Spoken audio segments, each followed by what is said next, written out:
Hello, hello. So muze mbereke uburyo ki twafungira imisatsi abana bacu. Hari umuntu ujya wibwira ngo ko gufunga imisatsi nta jeri bitajya bisa neza, ariko bisa neza, nibwo buryo nje kukwereka. Ngiye gufungira imisatsi umukobwa wanjye nta jeri nkoresheje, nta kintu na kimwe usibye udufimbo. Ndabereka uburyo bubiri wamufungiramo imisatsi kandi bigasa neza, biri simple kandi akagenda asa neza, nyine ubona ko umwana ari kugaragara neza. Uburyo bwa mbere nashyizemo udufimbo gutyo, mushyiramo udufimbo ku ruhande,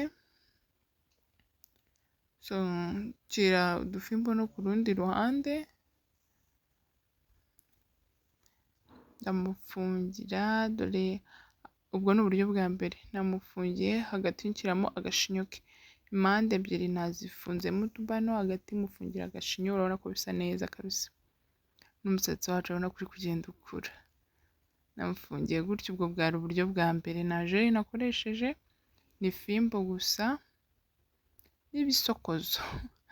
Ubwo ni uburyo bwa kabiri. Urabona ko wa musatsi wo hagati nawo nawufunze, urabona ko nabyo bisa neza. So bigerageze ku mwana wawe.